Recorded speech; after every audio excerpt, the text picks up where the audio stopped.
Cuetzki no yolotl, postehki, cuetzki no tonatiyolotl, guanaxuelitlanesi, cuehcayahki no yolotl, pecayahki, mitztemoto, guanaxuelitlanesi, axtlanesi pan nitlaltilpac, nihueyoyoaliki iguintiasitlalmen guanmiaquinhuetzin, guannanihneki matlanesi, matlaagüetzi, nanihneki nihquitase tonati, nihneki nikixcopinas, nihneki nihtlalis ipan noyolotl, nanihneki niyoroltlanesis, uetzki noyolotl, postehki, uetzki notonantiyolotl, guanaxuelitlanesi.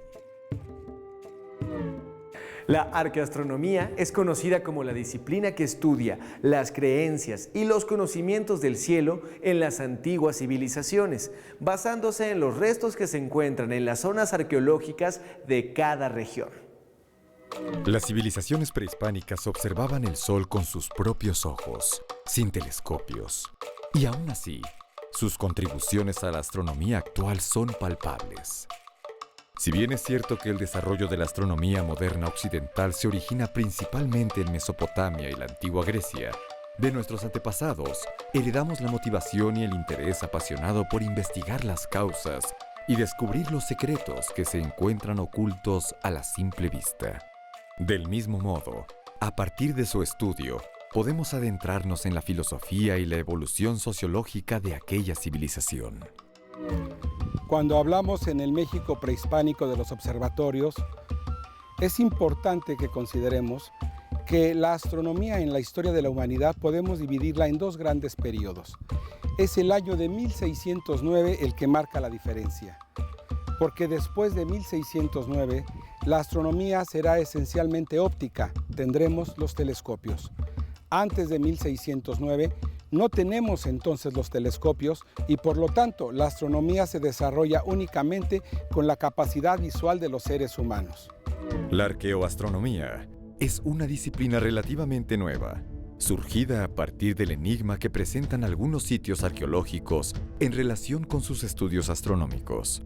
La principal fuente de información acerca de la astronomía prehispánica son sus calendarios, a través de los cuales se puede ver que conocían a la perfección el año solar y los ciclos de Venus y de las Pléyades. Además, los mayas adquirieron un amplio conocimiento sobre los ciclos y las fases lunares que registraron en tablas de lunaciones y eclipses. Conforme más nos adentramos en el estudio arqueoastronómico, son más las cosas que descubrimos y más las incógnitas que se presentan. Sin embargo, hay algunas conclusiones que podemos tener por seguras. Los calendarios mantienen una íntima relación con el desarrollo cultural, la escritura, la formalización de conceptos matemáticos y la elaboración de estelas con inscripciones, todo lo cual, en conjunto, refleja una luz de inquietudes sociales, económicas, políticas y científicas. Hacia el año 650 de nuestra era, se levantó Xochicalco y tuvo un esplendor hasta el año 900. Por 250 años este fue uno de los centros más importantes de la Mesoamérica. Y resulta interesante que la relevancia que tiene este sitio arqueológico está ligado con los cielos. Xochicalco está amarrado al cielo porque desde aquí tenemos diferentes elementos astronómicos. Tal vez el más sorprendente es pensar ver el cielo desde el inframundo, y es que el ingenio mesoamericano adaptó algunas de las cuevas que aquí tenemos, así las consideraban cuevas. La verdad sabemos, por estudios posteriores, que eran minas, las cuales se extrajo material para construir la ciudad.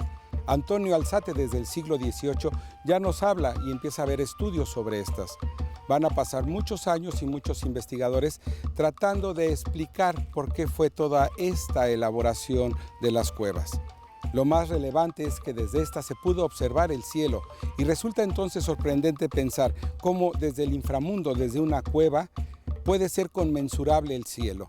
Estamos justamente a la entrada de la famosa Gruta del Sol de Xochicalco.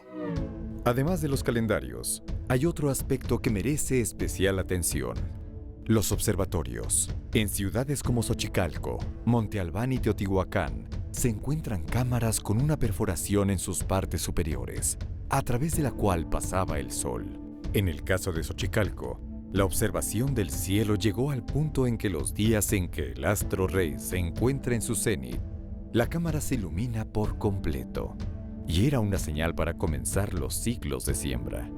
A la fecha, este fenómeno puede seguirse apreciando. Taladraron el techo y crearon una apertura que no está perfectamente vertical, sino inclinada a 1 grado 20 minutos, lo suficiente para que la luz del sol que se proyecta al interior nos marque el calendario. La luz del sol empieza a entrar aquí el día 29 de abril y durante 105 días va a entrar el haz de luz hasta el día 13 de agosto. Esos 105 días se complementan con 260 días que no entra la luz.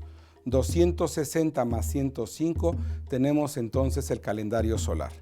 Los 260 días nos recuerdan el calendario ritual mesoamericano. No es simplemente nada más ver el paso cenital del sol, sino la primera entrada del sol el 29 de abril y su último día que entra el 13 de agosto. Con esto vemos la erudición ancestral por poder conocer o conjuntar en un solo lugar el tiempo y el espacio.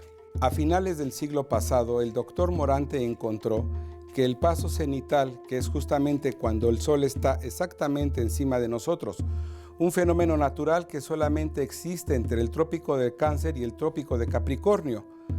Las fechas cambian según la latitud geográfica. Aquí corresponde al 15 de mayo y al 28 de julio.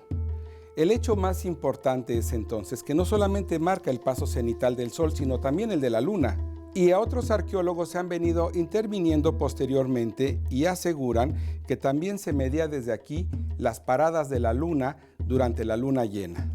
Eso habla de lo sofisticado que fue la astronomía y la observación del cielo en el México antiguo. Estudios más recientes apuntan que el paso cenital de la luna podía hacerse desde esa observación los cálculos de los nodos para entonces poder predecir los eclipses. Hacia el año 2003, un grupo de investigadores dieron cuenta que al tapar la abertura y dejando simplemente un pequeño orificio, el haz de luz durante el momento del paso cenital formaba aquí el efecto de una cámara oscura, de tal suerte que al poner la mano, esa proyección de luz hace una reflexión inversa y por lo tanto parecería como si estuviéramos viendo un efecto como de rayos X, o sea que estuviéramos viendo los huesos por la reflexión inversa. Ese fenómeno también ayuda como si fuera un solarscopio, de tal suerte que el sol en su momento cenital proyectaría en la parte baja las manchas solares. Algunos consideran que con un buen clima, con una atmósfera limpia, durante el paso cenital de la luna se pueden proyectar en la parte inferior las manchas de la luna y aún también los cráteres. La contemplación de los astros a lo largo del tiempo trajo consigo avances trascendentales para la humanidad. El desarrollo de nuevas herramientas llevó al hombre a traspasar sus propias fronteras. Visionarios como Galileo Galilei, Copérnico, Leonardo da Vinci y el propio Cristóbal Colón cambiaron la historia gracias a estos primeros conocimientos. Este es el Templo de las Serpientes Emplumadas, en donde encontramos una corrección calendárica grabada en la fachada poniente, la cual consiste principalmente en un glifo, que es el glifo 9 Casa, que está en la parte central, del cual parten 2 manos. La mano del lado derecho está sosteniendo lo que se ha relacionado con un 0 o un marcador de inicio de un calendario, y la mano izquierda está sosteniendo una soga con la fecha 11 o Somatli, 11 mono. Esto está asociado también al año 6 Caña, lo cual se ha presupuesto que representa el momento exacto en el que se reunieron gentes de la cultura maya, de la cultura de la costa del Golfo y de la cultura de Oaxaca para realizar aquí en Xochicalco un ajuste calendárico mediante el cual iniciara la cuenta en estos, por lo menos en estos espacios que se mencionaron. Esto está asociado también en la parte superior, en el paramento recto que tenemos, con la representación de un eclipse total de sol representado precisamente por una mandíbula descarnada que está mordiendo a un círculo dividido en 4 partes, el cual asociado junto con el sacerdote que tenemos en la parte de atrás, que porta un sahumador, es lo que le da la indicación de sacerdote, y el tocado, que representa el conteo del tiempo, el señor del tiempo, que es un triángulo y un rectángulo entrelazados. Todo esto hace referencia a un eclipse total de sol, como lo mencionábamos, que se dio en el año 743 después de Cristo, coincidente con el tiempo en el que Xochicalco tuvo su desarrollo y su máximo apogeo, que es entre el 600 y el 950 después de Cristo, durante el periodo epiclásico mesoamericano. Arqueoastronomía es la disciplina científica que se encarga del estudio de los monumentos antiguos en relación con los astros. Y no solamente los monumentos, también los instrumentos. Por eso estamos aquí, porque es un magnífico ejemplo. Tenemos en la parte superior un sacerdote, y en el tocado posiblemente sea un instrumento que servía con los ángulos que guarda para medir las sombras y por lo tanto la posición del sol. Además de ello, también tenemos la iconografía, como podemos ver aquí, que se marcan fechas calendáricas y ceremonias como el Fuego Nuevo. Entonces, la arqueoastronomía incluye monumentos, instrumentos y mitos, todo relacionado con los dioses de la antigüedad que de alguna forma estaban asociados al cielo, porque del cielo venía el orden del cosmos que las sociedades de la antigüedad deseaban para su comunidad. Para construir un calendario riguroso que les permitiera sistematizar los acontecimientos importantes, todos los pueblos americanos precolombinos, desde Canadá hasta la Patagonia, tuvieron que levantar construcciones o trazar dibujos en el suelo con el fin de que funcionaran durante muchos siglos como auténticos almanaques de piedra. Nos encontramos aquí en la fachada norte del Templo de las Serpientes Emplumadas, en donde podemos encontrar 2 cuerpos de serpientes emplumadas como motivo principal, dispuestos de manera ondulante, con la característica precisamente de tener plumas a lo largo de todo el cuerpo, así como caracoles recortados, y entre ellos también pequeñas cuentas circulares que se conocen como chalchihuites. Esto nos da cuenta de lo sagrado de la serpiente. Nos revela también una influencia muy notoria de la costa del Golfo. Estas representaciones son muy encontradas en el área del Tajín, que es contemporáneo a Xochicalco, precisamente del periodo epiclásico. Y entre los cuerpos ondulantes de la serpiente encontramos representaciones de sacerdotes mayas. Estos pues portan un tocado también de una serpiente, y en algunos casos aparentemente están emitiendo alguna palabra, alguna información sagrada por las características de las plumas que acompañan a los glifos, que están relacionados con lo que emana de la boca. Adicionalmente también tenemos la representación del Fuego Nuevo, relacionado con la fecha 9 Ojo de Reptil, que se repite constantemente alrededor de todo el templo. Y en la parte superior tenemos nuevamente sacerdotes del cómputo del tiempo, pero cada uno con características diferentes de posiblemente el lugar específico de donde vienen. Tenemos algunos ejemplos como un par de pies cruzando un río, aquí en la parte superior. Tenemos animales que pueden ser relacionados con el glifo emblema del lugar de donde procedían, y en todos tenemos continuamente y constantemente, de manera invariable, la representación del eclipse total de sol. Esto es lo que conforma de manera general al Templo de las Serpientes Emplumadas, que hay que recordar estuvo, además de estar petrograbado, estuvo estucado y tenía capas de pigmentos, tenía capas de colores. Lo podemos apreciar en algunos restos todavía. Y bueno, tiene aproximadamente ya 100 años, más de 100 años de investigaciones científicas, y está reportado dentro de Xochicalco desde el siglo XVI por Fray Bernardino de Sahagún, y es uno de los dos motivos por los cuales fue inscrito Xochicalco dentro de la lista del Patrimonio Cultural de la Humanidad, simplemente por el Templo de las Serpientes Emplumadas y por ser un ejemplo excepcionalmente conservado de una ciudad del periodo epiclásico mesoamericano con todas las características que presenta, encontrado aquí en México.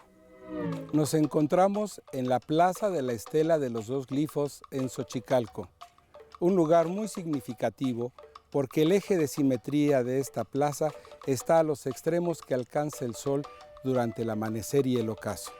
Tenemos entonces que un observador en la estela que está a mi espalda, viendo hacia el este al amanecer, verá en el extremo derecho el solsticio de verano, esto es, al norte. El sol tendrá un movimiento durante el año sobre el templo que tenemos frente a nosotros y justamente en el eje de simetría central verá salir el sol para el día del equinoccio. El sol sigue su movimiento aparente hacia el sur y llegará entonces al solsticio de invierno. Eso lo tenemos al amanecer. Si nos volteamos y vemos hacia el oeste, esto es hacia el ocaso, tendremos entonces en el extremo derecho, al norte, el solsticio de verano y un poco más hacia el centro, el punto donde el sol se oculta para el paso cenital del sol. Y el paso cenital del sol es profundamente significativo aquí en Xochicalco, porque ya hemos entrado a la gruta observatorio solar o la gruta del sol, donde hemos visto cómo el sol lanza un chorro de luz que cae vertical el día del paso cenital. El sol llegará al centro de este eje de simetría y encontrará entonces el equinoccio al ocaso. Tenemos dos equinoccios, el de primavera y el de otoño. El sol seguirá su movimiento entonces hacia la izquierda para llegar a su punto máximo en el sur, que será el solsticio de invierno. Así que desde esta estela lo que tenemos es un eje de simetría a través del cual tenemos los rumbos del universo al amanecer y los rumbos del universo al ocaso. Así se hace conmensurable en un espacio el tiempo que da orden a los hombres. Pero, ¿qué sucede con el amanecer? Es muy significativo y es uno de los hechos más sobresalientes de la arqueoastronomía mesoamericana, que es cómo el sol se alinea con los lugares más conspicuos del horizonte. El sol levanta sobre la cumbre del Popocatépetl, así que las montañas o los elementos significativos o conspicuos de un paisaje, ese horizonte se sacraliza y se vuelve un referente para el tiempo. Aquí en Xochicalco, el día del paso cenital, el sol saldrá sobre la cumbre del Popocatépetl y se irá a ocultar en el rumbo que marca con referencia al edificio que se encuentra atrás de mí en su extremo derecho. Es así como se hace conmensurable el orden del cosmos y la concepción del hombre con respecto a los cielos. Nos encontramos en el extremo suroeste de la Plaza de la Estela de los Dos Glifos. Y justamente por debajo de este emplazamiento encontramos el juego de pelota sur. Es muy interesante el alineamiento que tiene este juego de pelota. Esencialmente sigue el eje de simetría este-oeste, salida y puesta del sol. Es también la orientación de la eclíptica, por donde los planetas levantan y también la luna. Es un gran rumbo que tiene una anchura de más de 20 grados, por la cual desfilan los principales cuerpos celestes que fueron significativos en las culturas ancestrales. Cuando pensamos en las constelaciones, por ejemplo, nosotros podemos decir que vemos Orión, pero en el mundo prehispánico estos asterismos, porque ese es el nombre, asterismos, asociaciones idílicas o simbólicas que las culturas hacen de las estrellas buscando conjuntos a los cuales les da un significado y un simbolismo, lo que para nosotros es el cinturón de Orión o lo que los niños conocen como los tres Reyes Magos, es el mamahuachtli. Es justamente el instrumento para hacer el fuego precioso para lo que va a ser el fuego nuevo. Así que no tenemos todavía la información con certidumbre para poder decir qué constelaciones. Sabemos que tenían un zodiaco de 13 casas, una es relacionada con cada lunación. 13 lunaciones de 28 días son 364 días. Al parecer, por evidencias que tenemos en Chichén Itzá, tendríamos 13 casas zodiacales y en cada una de ellas una asociación de estrellas. Además del zodiaco, existían algunos elementos, como podrían haber sido Géminis, que es el gran mercado, o podría decirse también el Mamahuachtli, que he comentado, que es la constelación de Orión. No nos han quedado muchos documentos. Sabemos que eran muy importantes las Pléyades, entre otras de las constelaciones o de los grupos de cuerpos celestes que para hoy nosotros son significativos. Este es todavía un campo de investigación que irá realizándose esencialmente con fuentes etnohistóricas, con códices y con elementos que nos llegan del siglo XVI y de algunas culturas que todavía sigue viendo en el cielo la sacralidad de sus ancestros. Es entonces esta astronomía antigua la que conocemos como astronomía posicional, y se basa, en el caso de Mesoamérica o de algunos otros lugares, de edificios como el que tenemos allá al fondo, el cuales se convierten en el eje de observación a partir del cual se ven los cielos y cómo pareciera que en esa bóveda los astros desfilan y caminan, en un proceso de eterno retorno. Entonces los sacerdotes astrónomos entenderán este movimiento y podrán predecir los sucesos que vienen. Es justamente este movimiento el que es capaz de decirle algo a los sacerdotes de la antigüedad. Ese movimiento, después de años y años de registro, permitirá a los sacerdotes astrónomos predecir los eclipses, saber cuándo va a ser un solsticio o un equinoccio. Si bien es cierto, no tenían una visión, una cosmovisión como hoy la tenemos del universo, sí habían hecho conmensurable, habían hecho cognoscible los astros. Y por lo tanto tenemos aquí uno de los grandes desarrollos científicos de la antigüedad, la astronomía prehispánica.